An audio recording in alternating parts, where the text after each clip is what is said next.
Bonjour tout le monde, j'espère que vous allez bien, salam alaikum, j'espère que tout le monde se porte bien, nous y sommes, c'est le grand jour, c'est le 5 juillet 2022, c'est le 60e anniversaire de l'indépendance de l'Algérie, 60 ans, joyeux anniversaire pour notre pays, vive l'Algérie, gloire à nos martyrs, vive l'indépendance de notre pays qui a été arrachée après de nombreux sacrifices et de très lourds sacrifices. C'est un jour historique naturellement, et c'est un jour que nous devons célébrer, fêter en grande pompe, avec tous les honneurs qui se doivent, avec tous les honneurs qu'il faut rendre à nos martyrs aux anciens combattants et à nos arrière-grands-parents, grands-parents, ou là à nos parents qui ont participé aussi à l'édification d'une Algérie indépendante. Ceci dit, Yashma'a, l'amour du pays, le patriotisme n'annule pas la critique, l'autocritique, ou là, au contraire, je dirais au contraire, le véritable patriotisme, c'est un exercice critique et autocritique permanent. C'est parce que nous aimons notre pays que nous voulons qu'il s'améliore en permanence. C'est parce que nous aimons notre pays que nous voulons qu'il évolue en permanence. Justement, Lyon Mejmaa, j'ai suivi, certainement comme beaucoup de millions d'Algériens, sur leur écran de télévision, le défilé militaire qui a été organisé le long de la grande artère de la capitale Alger, l'avenue de la LN. Je dirais bien à la télévision, malheureusement, première critique que je pourrais et peut-être, je sais que mes détracteurs vont répondre par les considérations sécuritaires, il n'y a pas eu beaucoup de gens. Le peuple n'a pas pu accéder à ce défilé militaire. On a شفنا كم شحال من الشعب من الجزائريات والجزائريين يقدروا يروحوا قدام لافنيو de la LN يعني باش يشوفوا هذا le fameux défilé militaire qui était vraiment impressionnant et qui était beau, qui était bien organisé. Rien à dire là-dessus, mais on dirait c'était un défilé pour les officiels. C'était un défilé pour certains les hauts gradés de l'armée et pour les responsables politiques de l'Algérie et pour les invités étrangers de l'Algérie. On aurait aimé que le peuple participe. On n'a pas laissé, par exemple, au niveau de la route nationale 11, la fameuse avenue de la LN, qui est adjacente à la grande mosquée d'Alger, on aurait peut-être pu aménager des espaces où là, au niveau de la promenade, ce qu'on appelle les sablettes, etc., où là, on aurait pu aménager un espace où le peuple algérien aurait pu venir, où les populations auraient pu venir assister, participer avec sa joie, etc. Mais franchement, ça fait un peu Union soviétique. Ça fait des défilés très officiels, très soviétiques, qui nous rappellent la guerre froide, etc., où le peuple est éloigné des festivités officielles. Le peuple doit regarder cela de loin, il doit regarder uniquement ce défilé sur ces écrans de télévision. Moi, cet aspect m'a beaucoup gêné. Sinon, euh, le défilé en lui-même, il est impressionnant, rien à dire. Après, il y a une question qui se pose, est-ce que c'était... euh, pourquoi? Est-ce que c'est une opportunité? Moi, je suis gêné par deux aspects. Et je vais les expliquer. Alors, je rappelle juste كما نقول بالعربيه المنصه الشرفيه يعني au niveau de la tribune d'honneur ou là au niveau du coin qui a été aménagé pour les chefs d'État étrangers qui nous ont honorés par leur présence pour participer avec nous à la célébration du soixantenaire soixantenaire de l'indépendance de notre pays, du 60 ans du 60e anniversaire de l'indépendance de notre pays. Il y avait donc le président du Niger, Mohamed Bassoum, il y avait le président tunisien Kais Saïd, il y avait la présidente de l'Éthiopie, Madame Sahle Work Zeoudi, il y avait le président du Congo, le fameux Denis Sassou Nguesso, il y avait le représentant du Polisario, Brahim Ghali, il y avait la présidente du Sénat italien, Madame Maria Elisabetta Alberti Casellati, il y avait la ministre libyenne des Affaires étrangères, Najla El-Mangouche. Il y avait le ministre émirati de la tolérance, Sheikh Nahyan Ben Moubarak El-Nahyan. Où il y avait Mahmoud Abbas, le président de l'autorité palestinienne. Bon. Ce qui m'a gêné, c'est bien d'inviter des chefs d'État étrangers, c'est bien d'inviter des partenaires arabes ou africains. Peut-être on aurait dû inviter des partenaires de l'Amérique latine. Il nous manque, on avait l'indépendance de l'Algérie, on avait des bonnes relations avec Cuba, des bonnes relations avec Venezuela, des bonnes relations avec les pays de l'Amérique latine. On aurait peut-être pu inviter davantage de représentants de pays asiatiques avec lesquels nous avons tissé des bonnes relations. Nous aurions pu inviter des pays européens qui sont aussi nos partenaires. Donc, il y a un choix. Je ne sais pas quel était l'agenda de la présidence algérienne, du ministère de la Défense nationale. Peu importe, moi, il y a deux choses qui m'ont gêné. Il y a deux paramètres que je trouve vraiment, ils ont gâché un petit peu la fête. Le premier paramètre, c'est que le défilé était trop militaire. Il n'y avait pas que la garde républicaine ou la, comment je vois dans les pays développés. Normalement, dans un défilé pareil, on présente les unités militaires les moins lourdes, les plus pacifiques, les plus charmantes, du folklore militaire. On a vu des armes lourdes, des tanks, des chars, nous sommes en guerre. Ça nous rappelle les années 70. Or, nous ne sommes pas dans les années 70 en plus. L'opportunité de se défiler alors que le monde vit une guerre. Le monde entier aujourd'hui, nous sommes à la veille d'une troisième guerre mondiale, une troisième guerre mondiale déguisée, je rappelle, depuis l'offensive militaire de la Russie contre l'Ukraine fin février 2022, l'Occident contre la Russie, appuyé par la Chine, sont en train de rejouer le scénario, de jouer un petit peu le scénario de la troisième guerre mondiale. Est-ce que c'était le bon moment pour nous de montrer toutes nos armes, toute notre force militaire? Quel est le message? Et comment nos partenaires européens qui sont en guerre contre Vladimir Poutine vont le percevoir? Est-ce que les dirigeants algériens ont calculé la conséquence de l'impact de ce défilé militaire? Parce qu'il ne s'agit pas... Parce que beaucoup de pays font des défilés militaires, mais encore une fois, il y a des gardes républicains, du folklore militaire, quelques unités légères, mais faire défiler des unités aussi lourdes, faire avec des avions de chasse, des chars, etc., ça renvoie un message politique. Nous sommes hyper armés. À qui t'adresser ce message? Au Maroc voisin, certainement. Au pays au Maroc, l'adversaire marocain traditionnel avec lequel nous sommes en différent, ça je peux le comprendre. Mais c'est pas le Maroc qui est en guerre en ce moment contre la Russie de Vladimir Poutine. C'est l'Union européenne qui est notre premier partenaire commercial. Donc, un tel partenaire européen, on n'a invité aucun, mis à part la présidente du Sénat italien, aucun invité espagnol, ni français, ni allemand, ni britannique, ni belge, ni hollandais, etc. Alors que ce sont les Européens, notre premier partenaire commercial.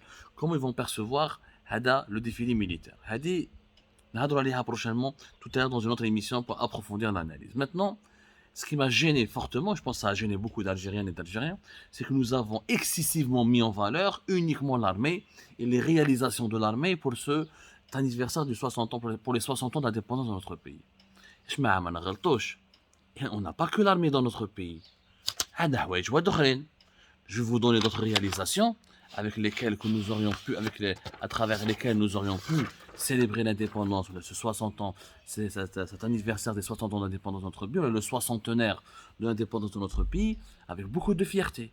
Même dans le logo de ce soixantenaire, l'armée, les chars, les avions, les malabaliches. On n'est pas une caserne. On a réalisé d'autres choses. On a d'autres réalisations. Ok, cet anniversaire des 60 ans d'indépendance de notre pays, nous n'avons pas construit qu'une armée, nous avons construit un pays. Il y avait d'autres réalisations que nous aurions pu mettre en valeur, dont on doit être fier de ces réalisations, et qui permettraient à l'Algérie de donner une autre image d'elle-même. Déjà, nous avons l'image d'une république dictatoriale, d'un pays dictatorial. Déjà, on nous assimile à la Corée du Nord, de l'Afrique du Nord, où là, on nous assimile à un pays dirigé par un système militaire et militarisé. Le fait de mettre en valeur, de mettre en exergue uniquement l'armée et ses réalisations, a confirmé ce préjugé malheureux. A confirmé, un préjugé qui colle un petit peu à la réalité, mais ça reste un préjugé. L'Algérie indépendante n'a pas consacré toute son énergie et toute sa jeunesse et toutes ses potentialités à construire qu'une armée. C'est comme quelques chiffres. L'analphabétisme, la lutte contre l'analphabétisme, l'Algérie est un pays modèle. Depuis 2020, l'analphabétisme, il est à moins de 9%. En 1962, lors de l'indépendance, l'analphabétisme en Algérie était à 85% de la population. 85% des Algériennes et des Algériens étaient analphabètes en 1962. En 2020, on est à moins de 9%. C'est une grande réalisation. Pourquoi ne pas faire des pièces, des fresques, des spectacles, des cours, des conférences qui mettent en valeur l'importance de la lutte contre l'analphabétisme et de la grande réalisation d'Algérie dans la lutte contre l'analphabétisme. Le taux de scolarisation, plus de 98%, presque 99% des enfants algériens sont scolarisés. C'est un exemple, c'est une réussite exceptionnelle dans le continent africain.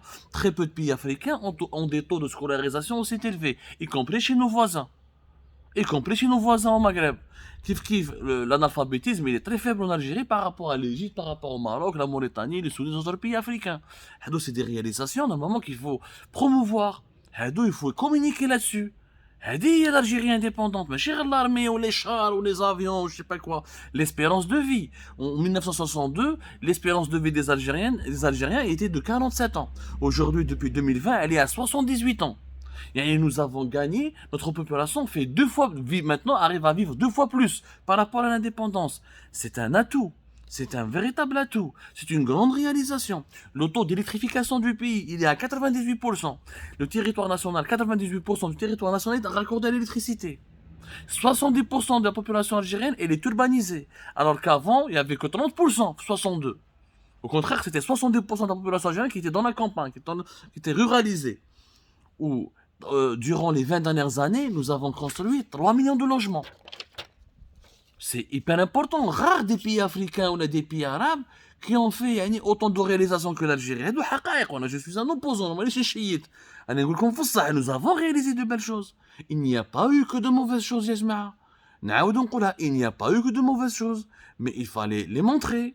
Nous avons rien contre, par exemple, le 99 et 2015, nous avons relogé 561 000 familles. 561 000 familles ont été relogées entre 1999 et 2015. Entre 2010 pratiquement et 2020, nous avons réalisé presque 2,9 millions de logements.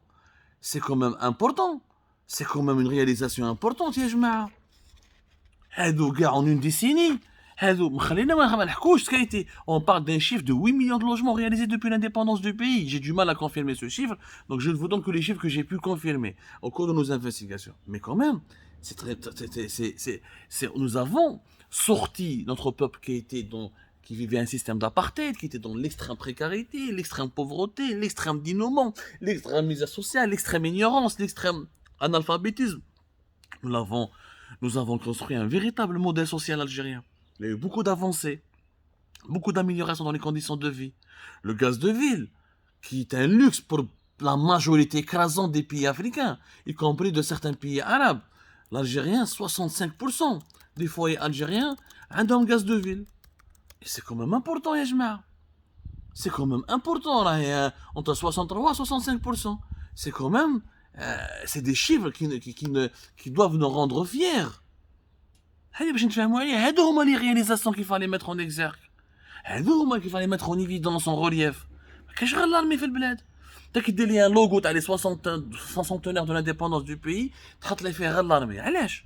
Pourquoi tu ne mets pas les logements, Maqam Cheikh, tu ne mets pas les réalisations, les villes que nous avons construites, les universités, la jeunesse, les médecins que nous avons formés, les travailleurs que nous avons formés.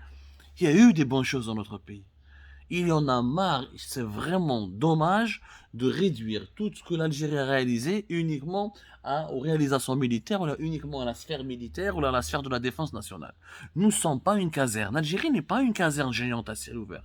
L'Algérie est un peuple qui a des sentiments, qui a des émotions, qui a une âme, nous avons réalisé des choses dans le logement, dans le secteur de la santé, dans le secteur de l'éducation, dans le secteur de l'urbanisme, dans le secteur de la science. Nous avons fait des réalisations.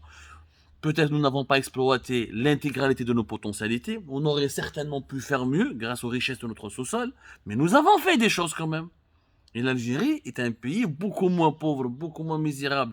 Et on vit beaucoup mieux en Algérie par rapport à beaucoup de pays africains et arabes qui ont été décolonisés durant la même époque que nous. Donc, c'est dommage. C'était vraiment le gâchis. Cette fête a été gâchée un petit peu, je dirais même beaucoup à mon avis, par la prédominance de la dimension militaire, la prédominance de la célébration des réalisations militaires. L'Algérie n'est pas qu'une armée. L'Algérie, c'est pas un peuple de soldats. C'est aussi un peuple de médecins, de travailleurs, d'enseignants, de chercheurs, d'universitaires, d'ingénieurs, de musiciens, d'artistes, d'écrivains. Dommage, dommage, dommage.